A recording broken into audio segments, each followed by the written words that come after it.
여호와여, 주께서 주의 땅에 은혜를 베푸사 야곱의 포로된 자들이 돌아오게 하셨으며 주의 백성의 죄악을 사하시고 그들의 모든 죄를 덮으셨나이다. 셀라. 주의 모든 분노를 거두시며 주의 진노를 돌이키셨나이다. 우리 구원의 하나님이여, 우리를 돌이키시고 우리에게 향하신 주의 분노를 거두소서. 주께서 우리에게 영원히 노하시며 대대에 진노하시겠나이까? 주께서 우리를 다시 살리사 주의 백성이 주를 기뻐하도록 하지 아니하시겠나이까? 여호와여, 주의 인자하심을 우리에게 보이시며 주의 구원을 우리에게 주소서. 내가 하나님 여호와께서 하실 말씀을 들으리니 무릇 그의 백성 그의 성도들에게 화평을 말씀하실 것이라. 그들은 다시 어리석은 대로 돌아가지 말지로다. 진실로 그의 구원이 그를 경외하는 자에게 가까우니 영광이 우리 땅에 머무르리이다. 인애와 진리가 같이 만나고 의와 화평이 서로 입맞추었으며 진리는 땅에서 솟아나고 의는 하늘에서 굽어보도다. 여호와께서 좋은 것을 주시리니 우리 땅이 그 산물을 내리로다. 의가 주의 앞에 앞서가며 주의 길을 닦으리로다. 우리가 성경 말씀을 이렇게 읽다 보면 종종 성경은 어리석은 사람들에 대해서 비유를 하는데 동물의 비유를 합니다. 개나 돼지의 비유를 하는 경우들이 있어요. 어리석은 사람들을. 왜 그럴까? 왜 하필이면 이렇게 좀 듣기에 껄끄러운 비유를 할까 살펴보면 성경 말씀이 개의 특징과 돼지의 특징이 어리석은 사람과 비슷하기 때문에 개는 토한 것을 다시 먹는 경우가 있어요. 돼지는 더러운 곳에 들어가서 다시 누워요. 이 모습이 꼭 어리석은 사람 같다라는 거죠. 이게 무슨 말이냐면 어리석은 사람들은 같은 죄, 지은 죄를 또 반복하고 또 반복하는 경향이 있다라는 거예요. 이것을 비유해서 이렇게 동물의 비유를 합니다. 회개했다고 하면서 또 같은 죄에 또 빠져요. 하나님은 이런 삶을 기뻐하시지 않는다라는 거예요. 이런 비유를. 진짜 회개는 다시 죄에 돌아가지 않는 겁니다. 진짜 회개는 다시 돌아가지 않는다. 오늘 본문 말씀 시편의 말씀을 보면 포로되었던 유다 백성이 다시 돌아오게 됩니다. 자기의 나라 땅으로 돌아오게 돼요. 전적으로 하나님의 은혜였습니다. 하나님은 유다 백성의 죄를 사해 주시고 그 죄를 덮어주셨어요. 오늘 2절 말씀에.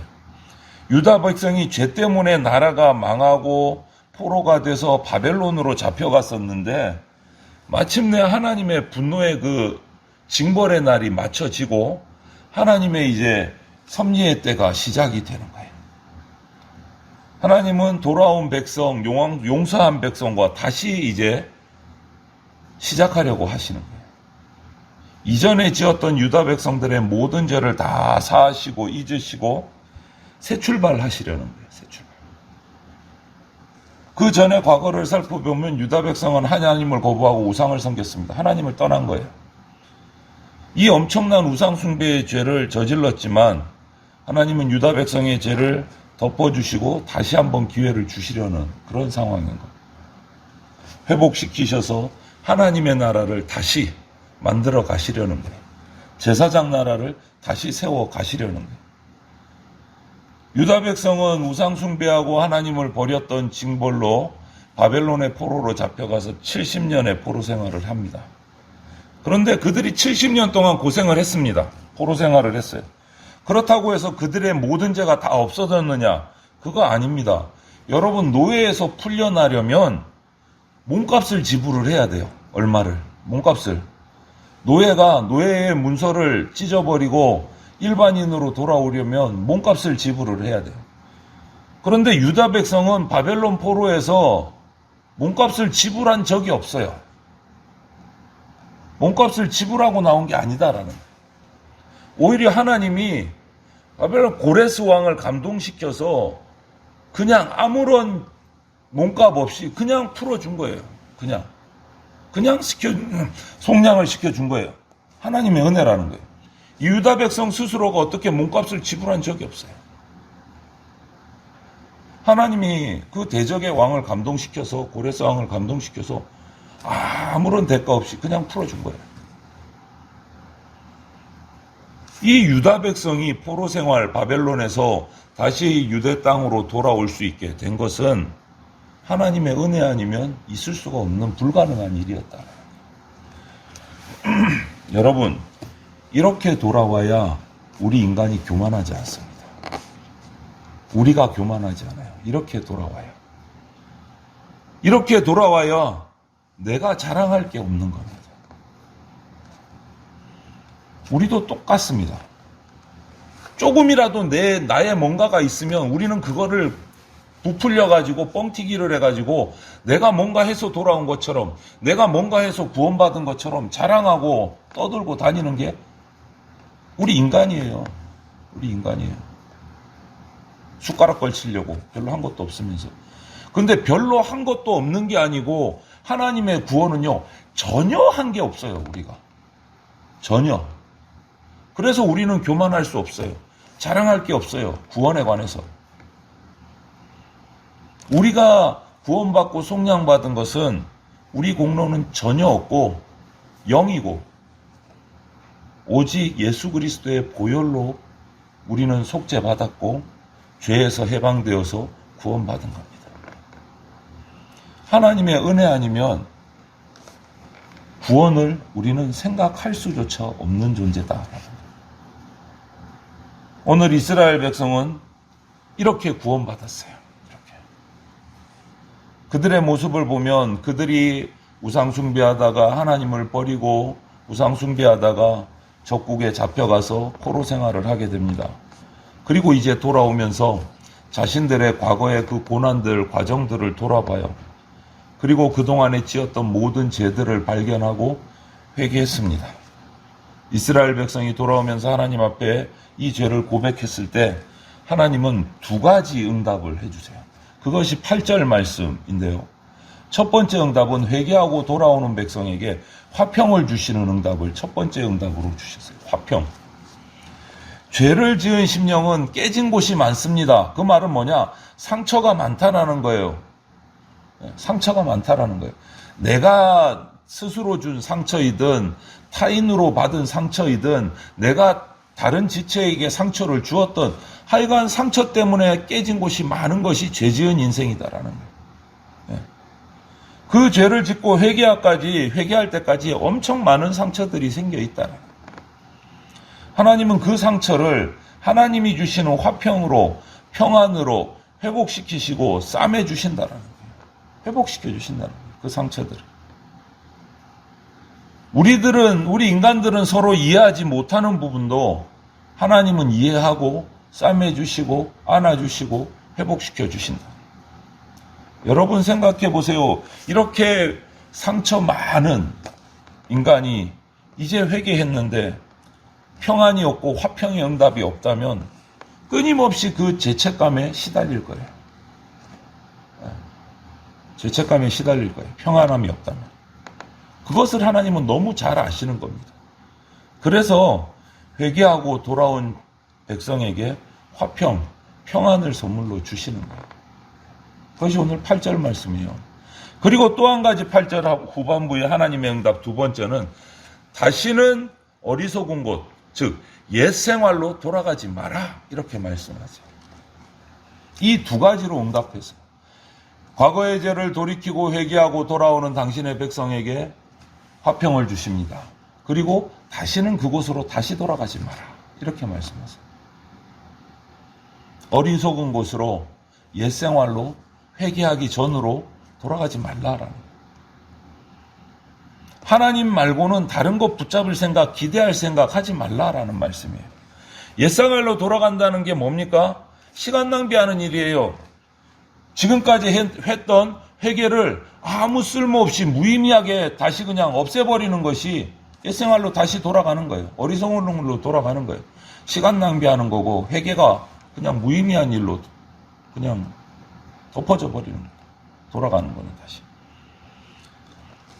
하나님은 그래도 회개한 사람이 옛생활로 돌아가더라도 다시 돌아오면 또 용서해 주실 거예요. 또 용서받을 거예요. 하지만 다시 돌아오는 것은요, 이전에 한 번 돌아왔던 것보다 더 어려워집니다. 회개하고 돌아왔다가 또 옛생활로 돌아갔다가 거기서 다시 돌아오려면 이전보다 더 힘들어져요. 그것이 반복될수록 회개는 더 힘들어지고 하나님께로 돌아오는 것은 더 힘들어지고 더 어려워져요. 그래서 다시 돌아가지 말라 하시는 거예요. 신앙 공동체를 어떤 이유로든지 잠시 떠났던 우리 성도들은요, 그 기간이 길어질수록 다시 돌아오기가 힘들어져요. 그렇기 때문에 옛생활로, 어리석은 생활로 돌아가는 일이 있어서는 안 되는 겁니다. 그래서 오늘 화평을 주시고 평안을 주시고 어리석은 곳으로 옛생활로 다시 돌아가지 말라, 이렇게 말씀하시는 거예요. 이렇게 두 가지 응답을 주셨어요. 화평을 주시고, 그래서 하나님의 은혜를 깊이 알게 하시고, 마음의 상처들을 다 치료받게 하시고, 그리고 그 평안함에 있지 다시 옛생활 상처받을 곳으로 돌아가지 말라, 이렇게 말씀하시는 거예요. 우리가 하나님께 회개하고 용서받고 살면서 그 평안 가운데 그걸 또 버리고 다시 돌아간다는 말은요, 여러분, 하나님의 용서가 싸구려 은혜가 돼버리게 하는 거예요. 하나님께 용서받은 그 하나님의 은혜가 싸구려가 되는 거예요. 그렇게 하면 안 되지 않습니까? 오늘 이스라엘 이 민족을 통해서 바벨론에서의 그 포로 생활 가운데서 돌아오는 이 과정을, 또 거기에 우상숭배 때문에 잡혀가는 과정들을 통해서, 이 역사를 통해서 우리가 살펴볼 수 있는 것은, 공동체와 그 공동체에 구성하고 있는 개개인에게 이런 고통이 왜 찾아오나, 그리고 이유가 뭘까? 이것은 늘 문제예요. 해답을 찾기 어려운 숙제예요. 이스라엘 백성, 우리가 성경을 볼 때는 너희들이 하나님 거부했잖아, 잘못했잖아, 그러니까 이렇게 고통받지, 우리는 뻔히 보이는데, 그 당시 이스라엘 민족 전체가 우상숭배의 잘못을 깨닫고 하나님으로 말미암아 이 포로 생활의 징벌을 받았다는 것을 깨닫는 데는요, 70년이 걸렸어요. 쉽지 않다는 거예요. 뻔히 보이는 것 같은데 그렇지 않다는 거예요. 교회 공동체에 어떤 어려움과 고난이 닥쳐올 때 이게 왜 그럴까? 성도 개인에게 어려움과 고난이 닥쳐올 때 이게 무슨 이유일까? 삼자가 보면 뻔히 보이는데 그 내부에 있는 저와 여러분들이 깨닫는 데는 쉽지 않다는 거예요. 그 원인을 깨닫는 게. 그래서 우리는 기도해야 돼요. 이스라엘 백성이 기도했습니다. 그것을 깨닫기 위해서 기도했어요. 그리고 그들이 첫 번째 한 게 뭐냐? 과거를 되돌아보는 일을 했어요. 우리가 어떻게 했길래 지금 이렇게까지 왔을까? 그리고 하나님께서 구원해 주신 그 어려움 속에서도 우리를 보호해 주신 기억들을, 은혜들을 다시 찾아내요. 그리고 자신의 죄악들을 솔직하게 찾아내요. 그러는데 70년이 걸렸어요. 쉽지 않다라는 거죠. 그 고난의 원인을 성찰하고 또 성찰한 거예요. 찾아보니까 거기 우리 공동체 이스라엘 민족 가운데 죄가 있었던 것을 그제서야 발견했어요. 그리고 그 죄 때문에 하나님이 우리를 적국에 넘겨서 포로 생활하겠다는 하나님의 진노가 있었다는 것을 그제서야 발견해요. 참 오래 걸리죠. 그게 쉽지 않은 거예요. 누구나 그래요. 남 탓할 게 못 돼요. 우리도 똑같다는 거예요. 이 성찰은 현재의 고난을 보면서 해결점을 찾아가는 첫걸음이 실마리가 되는 거예요. 돌아보는 것. 공동체 차원에서 회개하면서 다시 하나님의 진노를 거두어 달라고 기도하기 시작한 거예요. 과거를 돌아보고 정신 바짝 차리고 이제 하나님께 기도하기 시작한 거예요. 이것이 하나님의 구원을 맛보는 첫걸음이 돼요.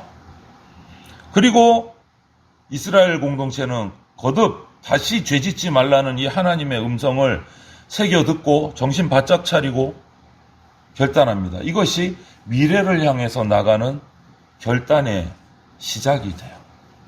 하나님의 말씀에 귀 기울이고 결단하는. 이렇게 될 때 하나님의 샬롬, 모든 사람의 구원을 경험하게 되는 거예요.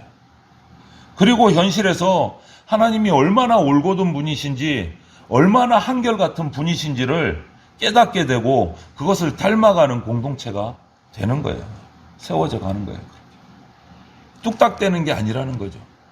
공동체 차원에서 이런 변화는 정말 쉬운 일이 아닙니다. 쉬운 일이 아니에요. 공동체에 어떤 잘못이 있을 때 일반적인 대부분의 반응의 모습은 남들에게 원인을 돌리거나 공동체니까 자기 이름은 그냥 숨어서 자기는 잘못한 게 없다. 교회가 뭔가 잘못한 거지. 이렇게 나가는 게 일반적인 교회 공동체의 모습이에요. 안타깝게도. 나는 잘못 없는데 다 같이 하자 그러니까 어쩔 수 없이 했어. 내 잘못이 아니야. 이렇게 돼버린다. 그래서 하나님 앞에서 신앙 공동체, 믿음의 공동체가 닥쳐온 고난을 극복하고 다시 구원을 얻기 위해서는요, 모두가 남 탓이 아니고 제각각 자기 잘못을 성찰을 하고 오로지 하나님만 우리를 구원하실 수 있다는 것을 고백하는 것, 그것이 우리가 변화의 첫걸음을 시작할 수 있는 유일한 방법이에요. 제각각 자기의 잘못을 이를 악물고 찾아내고 고백해야 된다는 거예요. 남 탓하지 말고. 이스라엘 백성이 그거 하는데 무려 70년이 걸렸어요. 그런데 그렇게 살아도 해야 구원받는다라는 거예요. 하지 못하면 70년이고 100년이고 안 된다라는 거예요. 안 된다라는 거예요. 하나님의 은혜가 필요한 이유는요, 우리가 죄에서 자유로운 존재가 아니기 때문에 그래요. 하나님의 은혜 아니면 죄 때문에 망할 수밖에 없기 때문에 우리가 하나님 앞에 나가서 엎드리고 내 죄를 고백해야 되는 거예요. 그게 유일한 방법이기 때문에. 예수님 믿음으로 구원받았습니다. 성령님이 내 가운데 들어오셨습니다. 그럼에도 불구하고 우리는 수시로 죄에 넘어져요. 그럼에도 불구하고. 그럴 때마다 우리는 회개하고 주님 앞에 나와서 은혜를 구해야 돼요. 그것만이 살 길이니까. 그것이 회복하는 유일한 방법이니까. 하나님의 구원과 영광이 그 회개한 공동체에게, 그 회개한 개인에게 임할 때 오늘 마지막 말씀이 뭡니까? 의가 펼쳐진다. 회개할 때 의가, 공의가 세워지고 의로움이 펼쳐져요. 회개할 때. 오늘 11절, 13절 이렇게 가면서 그 마지막 모습을 말씀하잖아요. 의가 하늘에서 굽어보고 의가 주의 앞에 가면서 주의 길을 싹 닦는다. 의로움이. 누구에게요? 회개하고 구원받은 자에게요. 하늘로부터 임한 하나님의 의가 온 땅에 가득 펼쳐지는 거예요. 누구로 말미암아? 회개한 자로 말미암아. 주님께 구원받은 자로 말미암아요. 하나님의 의가 이루어지는 곳에 하나님이 임하십니다. 죄를 회개함으로 용서받고 하나님의 구원을 경험할 때 우리가 하나님의 의를 경험할 수 있고 의가 우리를 돕는 거예요. 하나님이 그때 우리 가운데 임하시는 거예요. 임하시는 거예요. 하나님은 우리가 다시 죄의 자리로 돌아가지 않기를 원하십니다. 더러운 죄의 옷을 벗어버리고 예수 그리스도로 옷 입고 살아가기를 원하세요. 그것이 공동체이든 한 사람 한 사람 개인이든 동일합니다. 예전에 끔찍하고 더러운 삶에서 멀리 떠나서 아침마다 새롭고 하나님의 은혜 가운데서 새로운 피조물이 돼서 매일매일 기쁨을 누리면서 살기를 원하시는 거예요. 이런 하나님의 마음과 뜻과 간절함을 우리가 깨닫고 그 뜻을 따라서 보답하면서 정말 회개하고 평안함을 누리고 다시 어리석은 길로 돌아가지 않는 그러한 복된 삶을 살아가시는 백성들이 다 되시기를 주님의 이름으로 축원을 드립니다. 아멘.